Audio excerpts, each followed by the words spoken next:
அனைத்திந்திய அண்ணா திராவிட முன்னேற்றக் கழக இயக்கத்தின் பொதுச் செயலாளர் மாண்புமிகு உறுப்பினர் திரு எடப்பாடி கே பழனிசாமி அவர்கள் அனுப்பிய 4 கடிதங்களையும் ஒவ்வொன்றையும் நான் கவனமாக பரிசீலித்தேன்.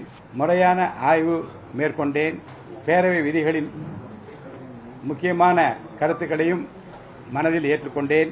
இறுதியில் அதிமுக கட்சியின் பொதுச் செயலாளர் மாண்புமிகு திரு எடப்பாடி கே பழனிசாமி அனுப்பிய கடிதங்களில் 13/5/2026 அன்று மேற்கூறிய 21 உறுப்பினர்களால் செய்யப்பட்ட வாக்களிப்பை அவர் மன்னிப்பதாகவும் அதன் விளைவாக அந்த 21 உறுப்பினர்களுக்கு எந்த தகுதி இழப்பும் ஏற்படவில்லை என்றும் திட்டவட்டமாக கூறியுள்ளதால் நான் இந்த மன்னிப்பு கோரிக்கையை ஏற்றுக்கொள்கிறேன்.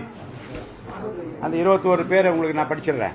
மாண்புமிகு உறுப்பினர் திரு எஸ் சுகுமார் ஆற்காடு, மாண்புமிகு உறுப்பினர் திரு NSN நடராஜ் காங்கேயம், மாண்புமிகு உறுப்பினர் திரு ஹரிபாஸ்கர் அந்தியூர், மாண்புமிகு உறுப்பினர் திரு மோகன் பண்ருட்டி, மாண்புமிகு உறுப்பினர் திலீபன் ஜெய்சங்கர் சங்கரன் கோயில் தனி, மாண்புமிகு உறுப்பினர் திரு நத்தம் இரா விஸ்வநாதன் நத்தம், மாண்புமிகு உறுப்பினர் திரு SP வேலுமணி தொண்டாமுத்தூர், மாண்புமிகு உறுப்பினர் திரு KP அன்பழகன் பாலக்கோடு, மாண்புமிகு உறுப்பினர் திரு R காமராஜ் நன்னிலம், மாண்புமிகு உறுப்பினர் திரு C விஜயபாஸ்கர் விளாலிமலை, மாண்புமிகு உறுப்பினர் திரு MR விஜயபாஸ்கர் கரூர், மாண்புமிகு உறுப்பினர் திரு KC வீரமணி ஜோலார்பேட்டை, மாண்புமிகு உறுப்பினர் கோ ஹரி திருத்தணி, மாண்புமிகு உறுப்பினர் அருள்மொழி தேவன் புவனகிரி, மாண்புமிகு உறுப்பினர் திருமதி லீமா ரோஸ் மார்டின் லால்குடி, மாண்புமிகு உறுப்பினர் திரு ரவி மனோகரன் பழனி, மாண்புமிகு உறுப்பினர் திரு S சேகர் பரமத்தி வேலூர், மாண்புமிகு உறுப்பினர் திரு இரா ராகேஷ் சங்கராபுரம், மாண்புமிகு உறுப்பினர் திருமதி மரகதம் வெற்றிவேல் பாப்பிரெட்டிப்பட்டி, மாண்புமிகு உறுப்பினர் பாலகிருஷ்ண ரெட்டி ஓசூர், மாண்புமிகு உறுப்பினர்